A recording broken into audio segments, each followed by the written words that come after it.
काय असतं, लहानपणापासूनची एक सवय असते. काही सवयीचे आपण गुलाम असतो, अनावश्यक सवयी असतात. काही सवयी कशा असतात, जेवण झाल्यानंतर पानपट्टीवर जाणे. आणि पानपट्टीवर जाणेच तेवढं नाही, 1-2 घंटे रमणे. तिथं कलेक्शन होतं मित्रांचं. एक एक मित्र येतो. मग ज्या गप्पा चालतात 2 तास, 3 तास, 4 तास. काहींचं एखाद्या दुकानाच्या त्या पाटीवर ते बसतात 4-5 मित्र येऊन, आणि सगळ्या गप्पा चालतात. उखाळ्या, पाखाळ्या, टिंगला, टवाळ्या. रात्री 12-1 पर्यंत बिझी असतात, पूर्ण शेड्यूल बिझी. काहींचं 8 दिवसाला हॉटेलिंग झालंच पाहिजे. पुण्याच्या सारख्या शहरी. आपल्याकडे जसं बर्थडे, मॅरेज डे हे हॉटेलातच साजरे झाले पाहिजेत. घरी साजरा केला की त्याचा डेथ डे झाला म्हणून समजा. सगळे हॉटेलात असतात. म्हणजे अशा सवयी आहेत आपल्याला. कोणाचाही बर्थडे, मग तोच आपल्याला बोलवतो, आपण त्याला बोलवायचं. नाहीत मग मांजराचाच बर्थडे, कुत्र्याचाच बर्थडे, काही का असे ना, कुठलेही बर्थडे काढायचे, मॅरेज डे. म्हणजे ह्या सवयी आत्ता कुठल्या ना कुठल्या, मग BC पार्टी तुमच्याकडे, माझ्याकडे, त्याच्याकडे. म्हणजे महिन्यातून अनेकदा सगळे प्रोग्राम सेट असतात. प्रश्न आवश्यक आहेत का? मग ज्यावेळेस वैराग्य वाटतं त्यावेळेस नको वाटतं. खाणं सोडलेलं नाही आहे, पण अनावश्यक जिथे जिथे वेळ, अनावश्यक खर्च होईल, आणि ज्या विषयांची गरज नाही आहे आणि ज्या व्यक्तींची गरज नाही आहे, त्या व्यक्तीपासून पहिल्यांदा परावर्त माणूस होतो. तुकारसारखं त्या पाटीवर 4-4 तास आम्ही बसत होतो आणि गप्पा मारत होतो. त्याची गरज नंतर नको वाटते. ते लोकही नको वाटतात, ते विषयही नको वाटतात. ज्या काही घरी आपण उखाळ्या पाखाळ्यासाठी जात होतो, ह्या दोघंजणं तिसऱ्याची उखाळी काढायची, उखाळ्या पाखाळ्या. ह्या सगळ्या गोष्टीतनं माणूस परावर्त होतो, नको वाटतं. आता प्रभूंचा विषय गोड वाटतो, साधनेचा विषय गोड वाटतो. आणि जर तुम्हाला साधनेच्या विषयात, आजही साधक एक दुसऱ्याकडे जातात आणि गप्पा तिसऱ्याच असतात. अनावश्यक गप्पा, एंटरटेनमेंटच्या गप्पा. तू कोणता पिक्चर पाहिला काल? तो पाहिला मराठी. कोणाची धमाल, नवऱ्याची धमाल, सासूची कमाल, काही पिक्चर यायले ते पाहिला. धूमधडाका. कसं काय अशोक सराफनी काम केलं? मला वाटतं पहिल्यासारखं अशोक सराफचा परफॉर्मन्स राहिला नाही बरं का. आणि ती निवेदिता जोशी, ती जरा म्हातारी झाली वाटते का तुला? काही गरज आहे का? ती कोण निवेदिता जोशी, काय आहे ती? म्हातारी झाली की तरुण राहिली की याला मिळणार आहे? अनावश्यक गप्पांचा त्याग, अनावश्यक व्यक्तींचा त्याग, अनावश्यक नातेवाईकांचा त्याग, अनावश्यक प्रत्येक गोष्टीचा त्याग, एंटरटेनमेंटचा त्याग, अनावश्यक खाण्यांचा त्याग, अनावश्यक क्षण नष्ट करण्याचा त्याग. हे वैराग्य वाढल्याच्या खुणा आहेत.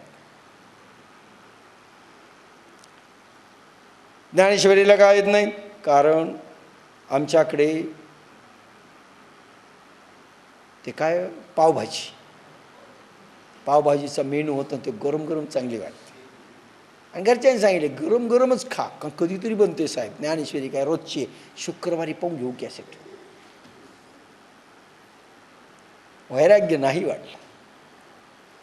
लक्षात घ्या, म्हणजे हे विषय इंद्रियातून निघून जावेत, इंद्रियांनी कमी करावेत काही विषय. अनावश्यक विषयांचा, व्यक्तींचा त्याग इंद्रिय आपोआप करू लागतात. पिक्चर देखील गोड वाटत नाही. नावडे जनधन माता पिता. शेवटची स्टेज. जी ही विषय दवडोणी बहिरे. इंद्रियानी विषय दौडून बाहेर काढले पाहिजेत. अनावश्यक विषयांनो टाटा बाय बाय. आता आवडत नाहीत, मनातून निघून गेलेत. आता मन रमत नाही त्या विषयात. लक्षात घ्या कशाला वैराग्य म्हणतात. वैराग्याच्या बळाने, युक्तीने, भक्तीने ज्यांनी सर्व ज्ञानेंद्रियांच्या शब्दादी सर्व विषयांना बाहेर पिटाळून, रामकृष्ण परमहंस एक अवस्था त्यांची शेवटची अशी झाली होती की त्यांना कुठे घेऊनच जात नव्हते. लग्नामध्ये एकाने फारच आग्रह केला, सर्वांनी सांगितलं यांना घेऊन काही उपयोग नाही, बरं तिथे काहीतरी पंचायत होऊन बसेल. नाही म्हणले, त्यांना घेऊनच जायचं. आणि ताकडसारखे होते, येऊन गेले. आता हे बसले. एक जण म्हणाला, हे बसले ना गप, आपले समाधी बोधावस्थेत बसले, या ना काय गेले गेले बसले बसले. एक जण म्हणला नारायण, नाही एक जण म्हणला गोविंद का नारायण. नारायण असं कोणी हाक मारली आणि यांचा जे बोध जागृत झाला, उठून नाचायला लागले. नारायण नारायण नारायण. ते लग्न सगळं धिंगाणा वाजला. आता धडत्या मंडपातून काढता येईन, यांचं जोरजोरात नृत्य सुरू झालं. आता ते मंगलाष्टकाकडे पाहायचं की यांच्याकडे पाहायचं. हे देखील एक अशी कथा आहे ती, हे तुमचे इस्कॉनचे काय चैतन्य महाप्रभू एक बाजारातून चालले. आता ते बाजारातच डान्स चालायचा. मीरा आणि चैतन्य महाप्रभू हे बाजारातच. आणि नंतर कबीरही सामील झाले होते. एक मस्त मस्त बाल लोक आहे. तर तिथं एकटेच चालले असताना ते लोहाराचा ते हे चालत होता, सोनाराचा हातोडा, टन टन टन टन असा काहीतरी, किंवा लोहाराचा. त्याच्यातनं आहे ना गोविंद गोविंद गोविंद गोविंद असा आवाज यायला लागला. टन टनमधून. आता तुम्ही पहा, कोणाला टनटन आवाज येईल, कोणाला ओंकार ध्वनी प्रगट येईल असा भास होईल. लागले नाचायला त्याच्या पुढे गोविंद गोविंद गोविंद गोविंद त्या ठेक्यावर. सगळे बाजाराचे लोक. विषय सोडा, प्रत्येक विषयातनं भगवंत दिसतो आणि सगळे व्यवहारातले विषय संपलेले असतात आणि जे असतात ते भगवंतमय होतात. वैराग्याची प्रखर अवस्था. जी विषय दवडोणी बहिरे, बाहेर घातल्या जातात विषयांनो टाटा. शरीरी एकदरे केले मन. वैराग्याच्या बळाने, युक्तीने, भक्तीने ज्यांनी सर्व ज्ञानेंद्रियांच्या शब्दादी सर्व विषयांना बाहेर पिटाळून सर्व शरीरभर पसरविलेले मन गुरुगम्य रीतीने एका ठिकाणी आणले. विषयात मन असतं, अहंकारात मन असतं. तो अहंकार लीन झाला. अहंकार सेन्सेशन. आता आधी मी सगळा हा विषय घेतलेला आहे म्हणून आता बोलत नाही. अहंकार लीन झाला, सेन्सेशन लेस झाली, बधीर शरीर झालं, क्लोरोफॉर्म दिल्यासारखं शरीर झालं. मनातून मन नंतर भगवंताकडे येतं, विषयातून जातं, इंद्रियातून जातं. आणि संबंध शरीरातून मन अहंकाराबरोबर येऊन आत्म्यामध्ये रममान होतं. पांडुरंगी मन रंगले, गोविंदासी मन वेधिले. पांडुरंग, मनात पांडुरंगाला, पांडुरंगमय मन, मन तिथेच नाचायला लागतं. आपलं मन कशातही विषयात नाचतं. त्याला म्हणतात वैराग्य. आणि असं झालं असेल तो सिद्ध पुरुष. मन हे राम झाले, मन हे राम झाले, प्रवृत्ती सोडून निवृत्तीसी आले. मन हे राम झाले, मन हे राम झाले, प्रवृत्तीसी सोडून निवृत्तीसी आले. प्रवृत्ती मार्ग, विषयांचा मार्ग सोडून निर्विषयाकडे येते ते. ही वैराग्याची शेवटची अवस्था. सिद्ध लोकांच्या टेस्ट घ्या, ते कसे पाहतात, कसे बोलतात, जन आवडतात का. आताच्या महाराजाला जन नसतील तर आत्महत्याच करतील. अनेक महाराज म्हणतात आमच्याकडे कोण येईल. अरे कशाला पाहिजे तुमच्याकडे, बसानं साधनेत. असं कसं म्हणता. हे लोक नसलेत आम्ही मरून जाऊ. कारण देव आवडतच नाही, साधना यांना आवडतच नाही. यांना लोकच आवडतात, लोकरंजन आवडतं आणि लोकांशी बोलणं आवडतं, लोकांशी गप्पा आवडतात. हे सगळं विरुद्ध आहे पाहिजे. नावडे जन धन माता पिता, जनसंपर्क नाही, कमीत कमी. माणसं ओळखा. नाही उगीच झालेत का महाराज, आणि लोक इतके मानायलेत. अरे लोक तर सहजे तिही संधी भेटी. सर्व शरीरभर पसरलेली मन गुरुगम्य रीतीने एका ठिकाणी आणले. एका ठिकाणी पुढे बाप्पा साहेबांनी दिले. देवाची द्वारी उभा क्षण भरी. त्यावेळेस देवाचं द्वार कुठे. हे देवाचं द्वार आहे. नाक हे हरिद्वार आहे. आपण तिथे जातो. कुठे हरिद्वार. मरा वर्षानुवर्ष बंगला बांधून राहा. हे हरिद्वार आहे. देवाची द्वारी उभा क्षणभरी. तेणे मुक्तीचारी साधविल्या. क्षणभर पापणी लवता इतकं तुम्ही फक्त उभा राहा. कोणाला आज्ञाई. प्राणाला. कुठे. या हरिद्वाराच्या ठिकाणी उभा क्षणभरी. प्राणाने थांबावं. तेणे मुक्तीचारी. कोणत्या. सायुज्यता, स्वरूपता, सलोकता आणि समीपता या चारी मुक्ती साधल्या म्हणून समजा. क्षणभर फक्त उभा राहा. दगडांच्या मूर्तीसमोर नाही, दगडांच्या मंदिरासमोर नाही आणि समाध्यामध्ये नाही. हे देवाचं द्वार आहे. हे जिवंत मंदिर आणि जिवंत देव. जिवंत साधक प्राण. प्राण हा जिवंत साधक आहे. आत्मा जिवंत देव आहे आणि जिवंत शरीर आहे, मंदिर आहे. देवाची द्वारी उभा क्षणभरी. तेणे मुक्तीचारी साधविल्या. ज्ञानेश्वर महाराज म्हणतात. हरिपाठाचा पहिला अभंग. हे द्वार, हरिद्वार, हे ऋषिकेश आणि हे बद्रीनारायण. बस सगळं इथंच आहे आणि आपण तिथं जातो घोड्यावर. बद्रीनारायण इथे, ऋषिकेश इथे आणि हरिद्वार इथे. बस इतकाच प्रवास आहे विधभर. आपण 2400 किलोमीटर जातो पुन्हा काही नाही.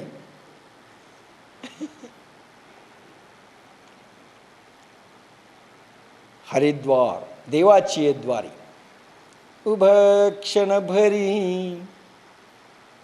क्षणभर फक्त उभा राहा. प्राण विसावला, प्राण स्थिर झाला, संपला. ह्या हरिद्वाराच्या वर बर का. सहजे तिही संधी भेटी.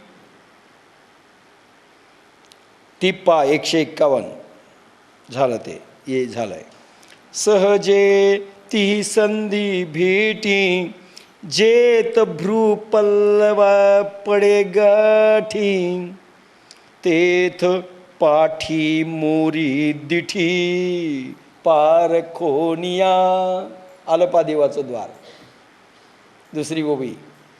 सहजे तिही संधी भेटी त्या भक्तांनी या स्वाभाविक सिद्ध महायोग विज्ञानी पद्धतीने जेथे दोन्ही भुवयांच्या टोकांची गाठ पडते हे ऋषिकेश, हे हरिद्वार, नाग. लक्षात आलं? प्राणाने इथे जाऊन थांबायचं आहे क्षणभर की मुक्तीचा दरवाजा मोकळा झाला म्हणून समजा. जितका तो थांबेल तितकी मुक्ती जवळ आहे. आपलं तो फसो फसो चालतो. चालताना बोलताना श्वासांचे कोठे जितके ज्यांनी उधळले तितका तो रोगी, तितका तो भोगी. आणि श्वासांचे कोठे जितके ज्यांनी प्रिझर्व केले तितका तो योगी.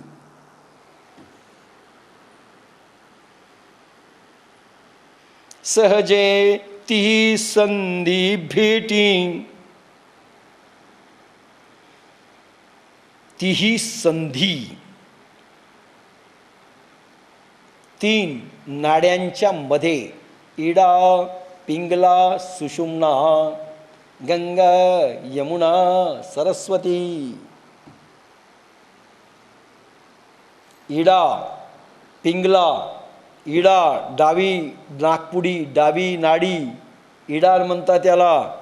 ही उजवी नाकपुडी, हिच्यातून जी नाडी येते, तीन नाड्या आहेत पाठीतून येणाऱ्या. मध्ये असते ती संधी नाडी स्पायनल कार्डमध्ये. डाव्या बाजूला इडा नाडी आणि उजव्या बाजूला पिंगला नाडी. इडा, पिंगला आणि मध्ये सुषुम्ना. गंगा, यमुना, सरस्वती. जी सरस्वती गुप्त आहे म्हणजे ही कोणती? संधी नाडी गुप्त आहे. संधी. आणि ह्या तिन्ही एकवटल्या ते अलाहाबाद, त्रिवेणी संगम.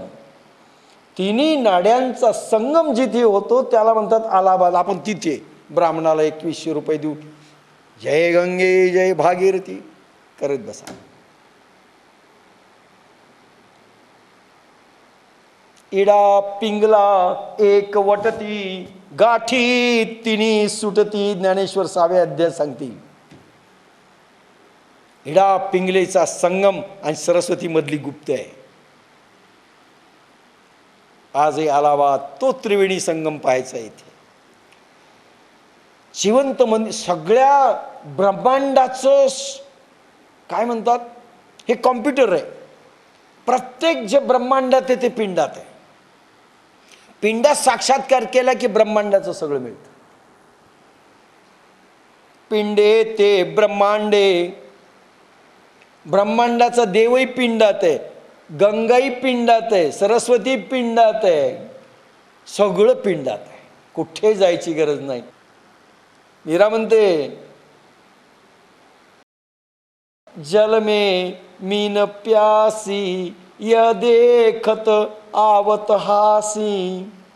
सगळं शरीरात आहे आणि हा कुठे चाललाय? आत्मज्ञान बिना नर भटकत है, कहाँ मथुरा कहाँ काशी. अरे मीरा के प्रभु गिरधर नागर, वो तो सहज मिले अविनाशी. अरे तो सहज मिळतो. कुठे चाललास? कुठे शोधिसी रामेश्वर आणि कुठे शोधिसी काशी. हृदयातच भगवंत राहिला, हृदयातच उपाशी. याला उपाशी ठेवलंय आणि तिथे भोग 56 भोग लागायले त्या मूर्तीला. आणि आत्मदेव उपाशी आहे. हृदयातच भगवंत राहिला, हृदयातून उपाशी. कुठे शोधिसी रामेश्वर आणि कुठे शोधिसी काशी. काशी इथे, प्रयागराज इथे, बद्रीनारायण इथे, ऋषिकेश इथे, हरिद्वार इथे, इतक्यातच आहे. बस गळ्यापासून वर एवढाच प्रांत आहे पहा. आणि ज्ञानेश्वरांच्या भाषेत वावेने वारा मोजले म्हटले. वावभर प्रवास किती अध्यात्माचं माहिती आहे? वावभर. वावभर कशाला म्हणतात माहिती आहे? हे असं हात करायचे. आता टी व्हीमध्ये येणार नाहीत, माझी इतकी येते. 2 लांब हे असे हात असे असे केले, इथे दोरी लावायची या बोटाला, ती दोरी अशी लावायची ह्या बोटापर्यंत आणायची, याला म्हणतात वाव.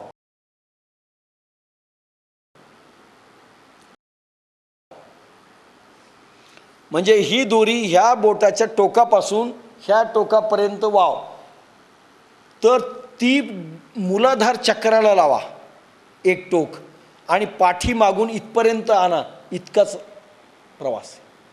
म्हणजे इतका वावभर जी दोरी भरते ती मूलाधार चक्रापासून असं मागून तुम्ही घ्या आणि पाठीमागून आणली तर सहस्रारपर्यंत येते, इतकाच.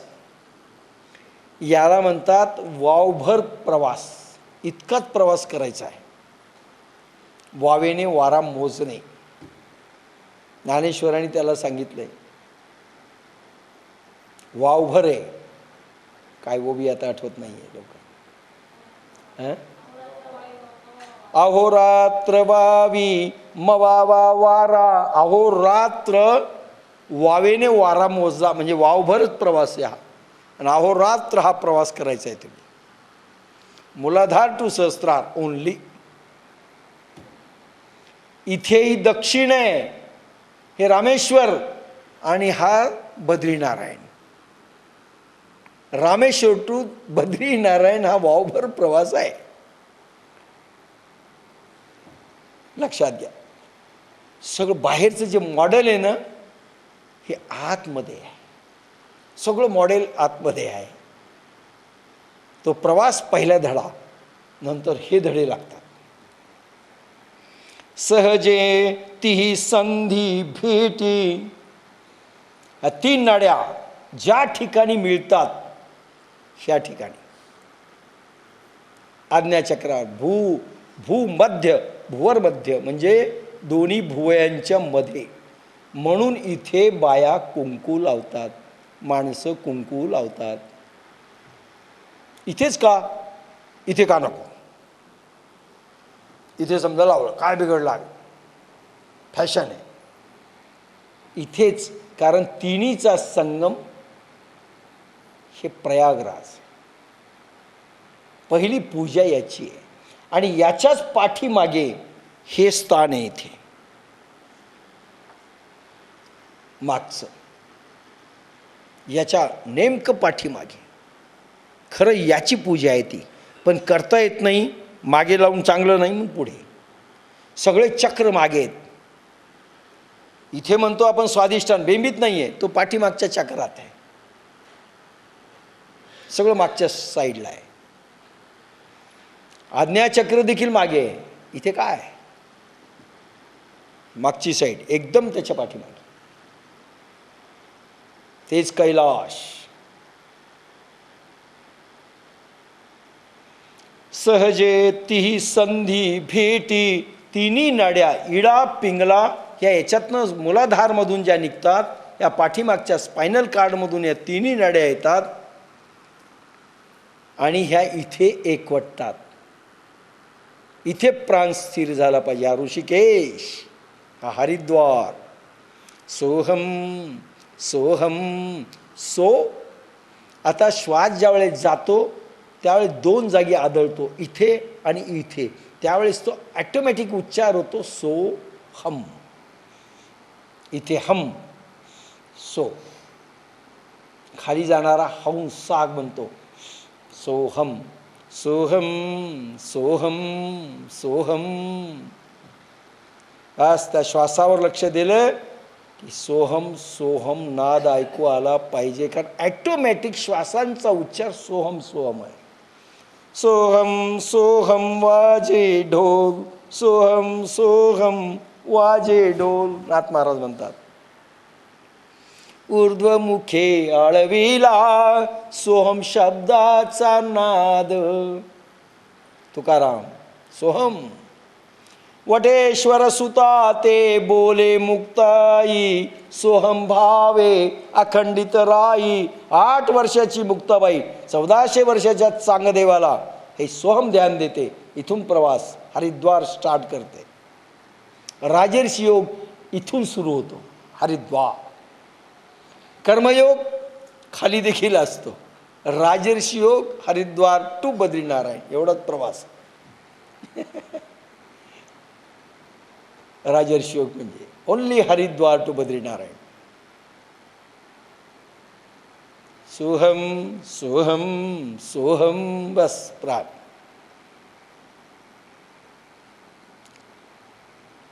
सहजे ती संधी भेटी भगवान कृष्ण सांगताय ना, त्या भक्तांनी या स्वाभाविक पद्धतीने जे ते दोन भुवयांच्या टोकाची गाठ पडते, हे भुवई पहा, आणि याचं टोक अशी रेषा सरळ काढायची, अशी काढायची, ही इथे येते, इथे कुंकू. कोणी इथे लावलं, बिघडत काही नाही, नाहीतरी ती कुंकवात पडलंय काय. ती पूजा आहे, आत्मदेवाची पूजा, बाकी काही नाही. आपण नवरा जगावा म्हणून लावतो, चूक आहे. तुझ्या डोक्याला कुंकू नाही, मरल ना नवरा, असे का? काही संबंध नाही त्या नवऱ्याचा, त्या कुंकवाचा, त्या मंगळसूत्राचा. मुसलमानाचा एक नवरा मरत नाही, कुंकू नाही.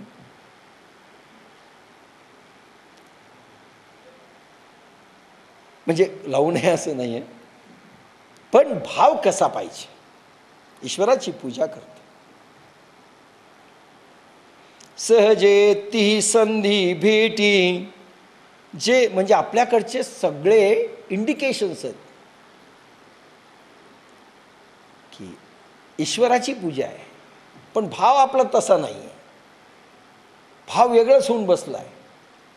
कुंकू नाही लावित तू, आणि हिरवा काय लावला आहे, निळा काय लावला आहे, काळा काय लावला आहे. कुठलाही लावा, पण भाव हा ईश्वराचा असला पाहिजे. ईश्वराची पूजा आहे. मी कैलाशपतीची पूजा करते. सहजे ती संधी भेटी, जेत भू पल्लवा पडे गाठी. आणि कुंकू लावल्यानंतर असं ओढल्या जातं पहा. तोही सायंटिफिक भाग आहे त्याच्यात. भूमध्य असं ओढणं.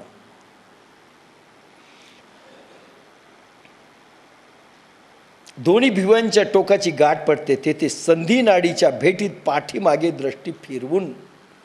तर इथे संधी नाडी भेटते मागून. संधी नाडी हे इथे त्रिवेणी संगम आहे. अलाहाबाद, ऋषिकेश, अलाहाबाद, इथे संगम आहे तिन्हींचा. आता इथे दृष्टी ठेवायची. दृष्टी म्हणजे लोकांनी अर्थ वेगळे केले. तुम्ही मोठ्यांची पुस्तकं नावं घेणार नाही मी. मोठ्यांचे हिंदी भाष्यामधले पुस्तकं पहा, दोन्ही डोळ्यांची दृष्टी ठेवावी असा अर्थ केला, आणि ते असे डोळे करतात, तिरळे होऊन बसलेत, बांगे. असा अर्थ नाही. दृष्टी ठेवा याचा अर्थ डोळे बांगे करून असं इथं पाहायचं नाही. दोन्ही बुबळं इथे नाही आणायचे. आणि सगळ्या पुस्तकात मोठमोठ्या महाराजांच्या, मी नावं घेणार नाही, चांगलं नाही कॅसेटमध्ये येणं, असंच लिहिलं आहे. त्या श्लोकांचे अर्थ पहा, ज्यांनी गीतेवर ते टीका केल्यात, की तिरळे डोळे, अरे बांगे होतील ना, करून पहा बरं. दृष्टी अशी नाही ठेवायची, या भोयावर नाही ठेवायची, त्या तिथे सेन्सेशन, डोळे झाकलेले, अर्धोन मी लिहितो दृष्टी असू द्या अशी, आणि सेन्सेशन इथे व्हावं. लक्ष द्या. दृष्टी ठेवा म्हणजे लक्ष द्या असा अर्थ आहे. मन तिथे आणून ठेवा. इथे मन शब्द वापरलाय. मन तिथे येतं, मन आणा, डोळ्याचे बुबळं नका आणू. लोक काही अर्थ मोठमोठ्या महाराजांचे आहेत, सांगत नाही. इतके मोठे आले आहेत की पुन्हा त्यांच्यापेक्षा मोठे महाराज हिंदुस्थानात नाहीत, सगळे असेच. जे येथे दोन्ही भिवांच्या टोकाची गाठ पडते, तेथे संधी नाडीच्या भेटीत पाठीमागे दृष्टी, लक्ष फिरवून. बापासाहेबांनी म्हणून लक्ष शब्द वापरलाय कंसात. दृष्टी, लक्ष, मनाने लक्ष द्यायचं. पाठीमागे म्हणजे इकडे. इथे काय आहे, मागच्या साईडला. सांडुनी दक्षिण वाम, प्राणापान सम, चित्तेसी व्योम गामी करीती सांडोणी दक्षिण वाम. कुठल्या महाराजांच्या प्रवचनातून हे येतात सगळं? मग त्यांना अनुभव आहे का? अरे साधना दाखवलेली आहे राजर्षी योगाची, ज्ञान योगाची, हे अनुभव दाखवलेले आहेत. भगवान का भजन करून, भगवान का पूजन करून, तेच हळदी कुंकू, त्याच मूर्त्या, तीच पूजा, तेच फुलं.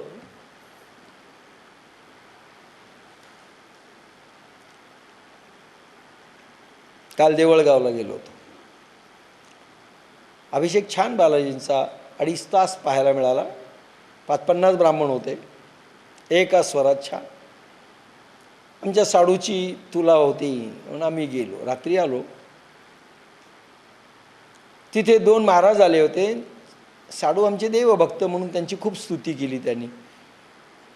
10 मिनटं ती बोलले आणि मला सगळ्या नातेवाईकांनी आग्रह केला, मला मी नाही बोलणार, पण ते बळजबरी उठवलं, मी बोललो. मी फक्त 5 मिनटं बोललो. त्यांनी अभंग काढला होता, मी आपला ओवी काढली. तया सर्वात्मका ईश्वरा स्वकर्म कुसुमांची आविरा पूजा केली होया पारा संतोषा लागी. 5 मिनटं सांगितलं, 6 मिनिट नाही. आमच्या साडूनी स्वकर्मानी पूजा केली, फुलांनी नाही.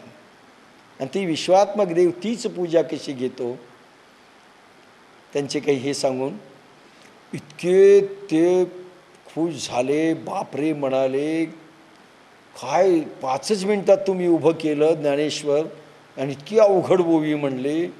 मला बोलूनच घेतलं. खूप वेळ बोलत बसले. कुठून शिकले, कुठे काय, तुमचे गुरु कोण, वगैरे वगैरे.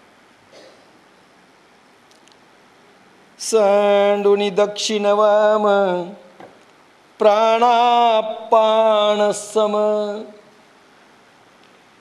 इडा पिंगलाकडे ध्यान देणे सोडून वर सांगितलेल्या संधी नाडीच्या ठिकाणी बाहेरून शरीरात शिरणारा प्राण व शरीरातून बाहेर पडणारा उच्छ्वास अपान कर्म, हे 2 प्राण व अपान सम करून चित्तासह आकाशात प्रवेश होईल असे करितात. टिप्पा. निगिजे पूर्वलिया मोहरा येई जे पश्चिमेचिया घरा. हे गीतोक्त योग विज्ञान हठ अष्टांग योग्यांनाही साधत नाही, कळत नाही. तर अन्य अभाव योगी व अयोगी विद्वानांना अवघ्या वाचेच्या गोंधळात काय मिळेल? अष्टांग योगी पूर्ण पंथाने किती उंच जाऊ शकतात आणि यांच्या कर्मज सिद्धी कशा असमर्थ ठरतात. व शेवटी ब्रह्मजिज्ञासूंना मूल व आज्ञाचक्रामधून पश्चिम पंथ कसा मिळतो हे गूढ 88,000 ऋषी व जनकादी राजर्षी व तसेच अष्टांग योगी चांगदेवास विचारावे.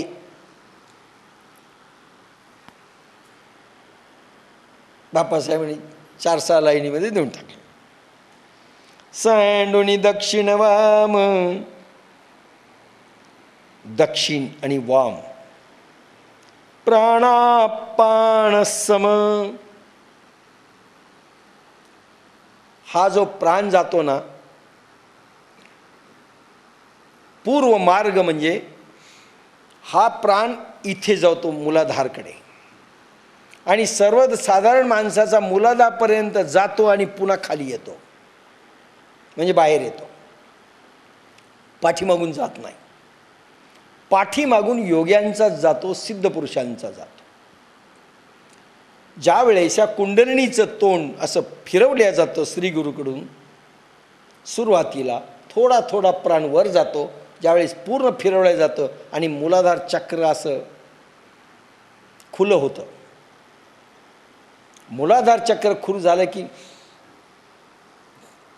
12-14 आणि श्वास वर जातो आणि फक्त कार्बन डायऑक्साईड जळायला खाली येतो. थोडा 2-3 आणि खाली येतो, 12 आणि वर जातो. किती प्रयत्न करा तुम्ही वर जातो आणि स्थिरावतो. हा संधी नाडीतून जातो पश्चिम पंथ, आणि म्हणून अर्जुनाला सांगितलं निगिलिये, 6वा अध्याय येईल त्यावेळेस, निगिजे पूर्वलिया मोहरा. हा साधनाभ्यास 6व्या अध्यायामध्ये येणार आहे आणि 6वा अध्याय जगात म्हणतात कोणाला समजला नाही. आणि जो मुख्य प्राण आहे ज्ञानेश्वरीचा फक्त 6वा अध्याय. ज्ञानेश्वरीचा प्राण 6वा अध्याय. ज्ञानेश्वरीचे खरे अनुभव फक्त 6वा अध्याय. 5व्या अध्यायामध्ये भगवान ट्रेलर दाखवत आहेत काय काय होणार आहे. ॲक्च्युली प्रॅक्टिकल 6वा अध्याय. सांडुनी दक्षिण वाम, ह्या दोन्ही नाड्यांमधून जो वाहणारा प्रवाह आहे, जास्त डिटेल नंतर सांगेल 6व्या अध्यायात. हा दोन्ही नाड्यामधून वाहणारा प्राण, याच्याकडे लक्ष देऊ नको, संधी नाडीमध्ये दे. इथे प्राणापान सम, याच्यामधून काय होतं पा, प्राण असा जातो, अपान बाहेर येतो. प्राण आत जातो, अपान इथेच येतो आणि याची इथे दोघांची भेट होते, प्राणाची आणि अपानाची. कुठे, ह्या चक्रामध्ये, आज्ञाचक्रामध्ये.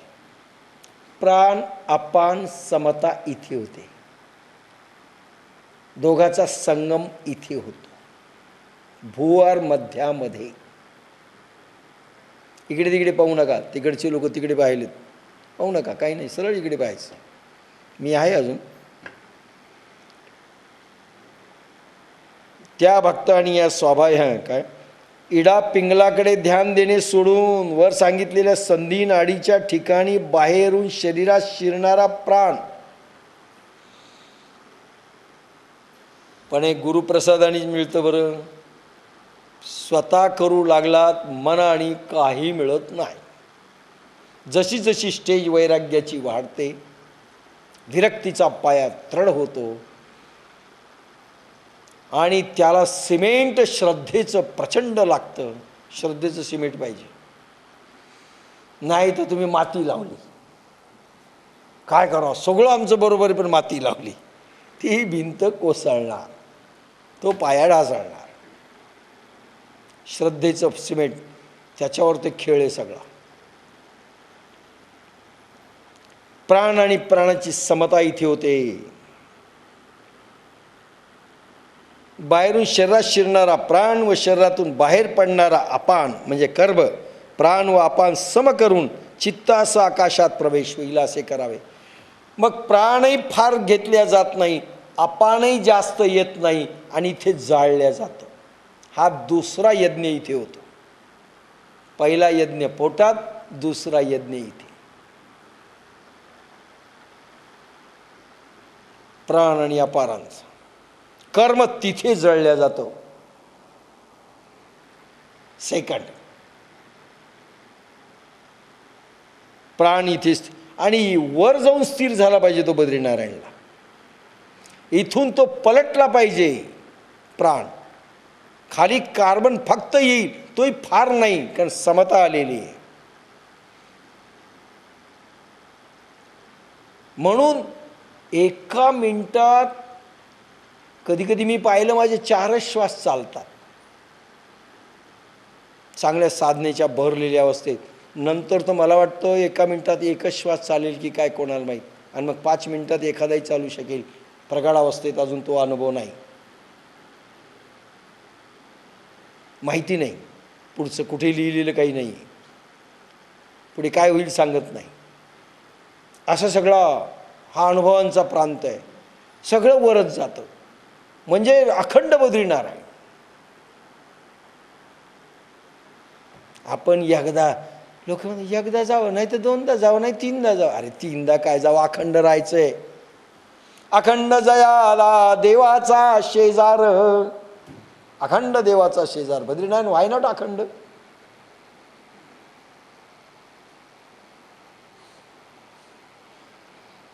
सांडुनी दक्षिण वाम प्राणापण सम. श्राद्ध इथे इथे बद्रीनारायण तुम्ही गाठल्यानंतर तुम्ही मुक्त झालात, श्राद्ध करायची गरज नाही. तिथे श्राद्ध केल्याने काही होत नाही. श्राद्ध इथे घालायचं,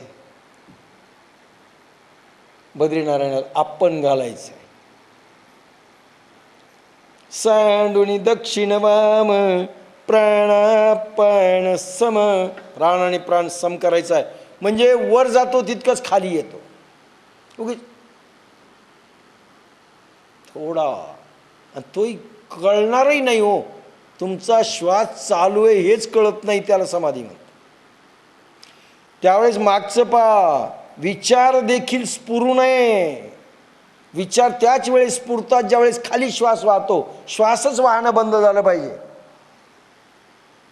विचार नाही, विषय नाही, विकार नाही. विकार तर नाही, कारण विरक्तीच संपलेलं आहे. विचार शिल्लक राहतात, ते इथे समता आली की संपतात.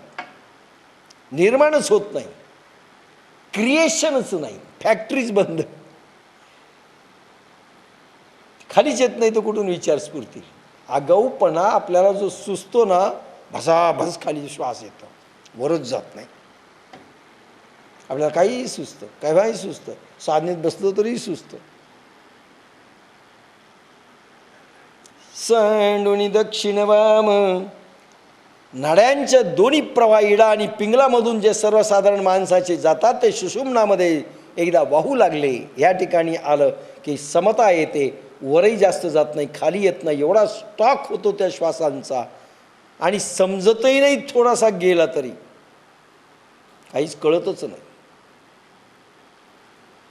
आणि मग तो बद्रीनारायणकडे वळतो, वरच जातो, तो वरच जातो, वरच जातो. वर जातानाही समजत नाही, खाली किती येतोही समजत नाही. न समजणं म्हणजे पुरे झालं. सांडुनी दक्षिण वाम प्राणापान सम चित्ते व्योम गामी करीती. इडा पिंगलाकडे ध्यान देणे सोडून, एकदा आसाराम बापू म्हणाले होते, जास्त डिटेल जायचं तर ज्ञानेश्वरी का छठ्ठा अध्याय देखिए. बस त्यांच्या कुंडलिनी योग कॅसेटमध्ये ऐका. सांगू शकले नाही. सगळेजण चमकतात ते ज्ञानेश्वरांना हिंदुस्थानात, सगळ्या धर्माचे. आणि तो 6वा अध्याय. आणि प्रत्येकजण मला म्हणताना दिसतो, महाराज 6वा अध्याय फार अवघड आहे हो. अरे तो तर प्राण आहे भगवद्गीतेचा आणि ज्ञानेश्वरांचा, आणि सिद्धांचा प्राण तोच आहे 6वा अध्याय. तो समजत नाही म्हणजे काय, काहीच अनुभव नाही. डिटेल कुंडलिनी योगा सांगू शकले नाही. कर्मयोगापर्यंत ही सगळी महाराज लोक सांगतात, पण पुढचं नाही. मग जेवढं गप्पातून साधलं तेवढंच. 6वा अध्याय फार प्रचंड आहे. सांडुनी दक्षिण वाम प्राणापान सम, झाली प्राणापान. नाथ महाराजांचं आहे. आतुला प्राण तत्वता, बाहेर निघो नेदी सर्वथा. आज जाणारा प्राण बाहेर निघू देऊ नकोस जास्त. झाली प्राणापान समता. इथे प्राण आणि अपानाची समता इथे समान व्हायला पाहिजे. थोडा वर थोडा खाली, तोही कळू नये. न धरिता धारणा, धारणेच्या प्रवाहाच्या जोरावर नाही, ध्यानाच्या प्रवाहाच्या जोरावर. कारण धारणा संपते, ध्यान तिथे सुरू होतं. ज्या ठिकाणी धारणेचा अनुभव बंद होतो तिथून ध्यान सुरू होतं. न धरिता धारणा, पानात महाराजही म्हणतात. सांडुनी दक्षिण वाम प्राणापान सम, चित्ते व्योम गामी करीती. शरीरात शिरणारा प्राण, शरीरातून बाहेर पडणारा प्राण सम करून चित्तास आकाशात प्रवेश होईल असे करीतात. आकाश, इथून हिमालयाचा चढ आहे. आकाश पंथानी जायचंय. पुढे चिदाकाश लागतं, महदाकाश लागतं. प्राण जो वर जातो आकाश लोकात, तोच देवलोक आहे, तोच कैलाश, तेच बद्रीनारायण, तेच हिमालय, तेच विष्णूचं स्थान, ते जगदंबेचं स्थान, ते कैलाशाचं स्थान, काही म्हणा. आकाश पंथाने या प्राण चालतो. आणि आकाश मध्ये शब्द नाहीत, विषय नाहीत, विचार नाहीत, विचार स्फुरण नाही. इथून पुढे आकाश सुरू होतं. मग म्हणजे योगाच्या भाषेत काय, पृथ्वी, आप, तेज, वायू इथपर्यंतच आहेत. इथून पुढे आकाश तत्व सुरू होतं. उड्डाण आकाशाचं आहे. इथून इतकं चिदाकाश, महदाकाश, ब्रह्म, आत्मा. म्हणजे इथे ऋषिकेश, पुढे आकाश, नाहीतरी हिमालयाच्या वर काय आकाश. योगा चळाचा आणि मथा, योगा चळाचा आणि माथा म्हणजे हे हिमालय. आकाश पंथाने जायचं. चित्तेसी व्योम गामी करीती, प्राण व अपान सम करून चित्तास आकाशात प्रवेश होईल असे करीतात. टिप्पा 153. अवघ्या वाचेच्या गोंधळात काय मिळेल, अष्टांगयोगी पूर्वपंथाने जाऊ. ते झालंय आपलं. पश्चिम पंथ कसा मिळतो, 88,000 ऋषी, जनकादी, राजर्षी, अष्टांगयोगी सांगदेवास विचारावे की ही संधी नाडी खुली झाली की पश्चिम पंथ सुरू होतो. बस आकाश, आकाशगमन आहे हे खरं आकाशगमन.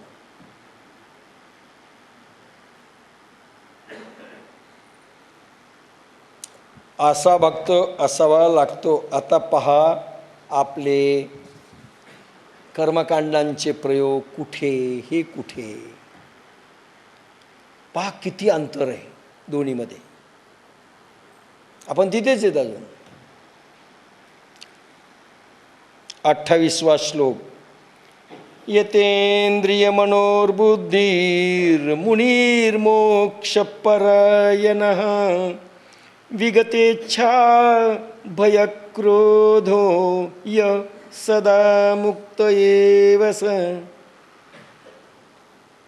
यतेंद्रिय मनोर्बुद्धीर मुनिर्मोक्षपरायणः. ज्याने इंद्रिय, मन व बुद्धी यांना नियमित केले आहे, त्यांचा निरोध केला आहे, जो मोक्षपरायण झाला आहे, इच्छा भय क्रोध ज्याच्यापासून निघून गेले आहेत. सिद्ध पुरुषांचं साधन सांगितलंय. ओनली प्रवास हरिद्वार टू बद्रीनारायण, बस एवढी ज्ञानेश्वरी. ज्ञानेश्वरी हरिद्वाराला सुरुवात होते. कर्मकांडांच्या प्रयोगावर हरिद्वारापर्यंत या. विरक्ती पूर्ण बैठक झाली पाहिजे आणि ओनली विमान मार्ग हरिद्वार टू बद्रीनारायण. आम्ही घोड्यावर जाऊ, नो, आकाश पंथाने जायचं, बग्गीत जाऊ.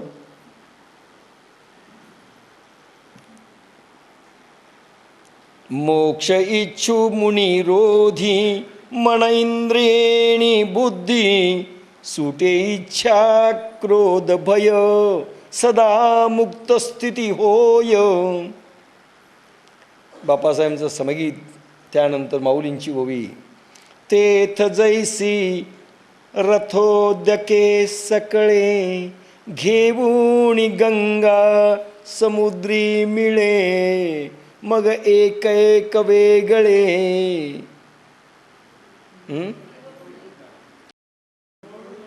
निवडू नये. तेथ जैसी रथोद्यके सकळे घेऊन गंगा समुद्री मिळे. गंगासागरला आपण गेलो. ही गंगा इथून जी निघते ती सागरात मिळवायची बद्रीनारायणाची. तो गंगासागर. प्राणासह चित्त चिदाकाशात लीन होते. ते कसे?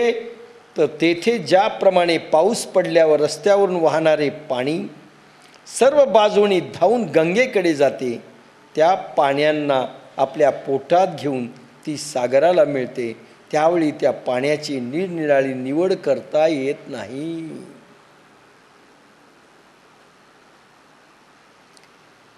गंगेला पाणी कुठून मिळतं असं म्हटलंय. गंगेला गंगेचंच पाणी असतं का? अलकनंदा मिळते की नाही? मंदाकिनी,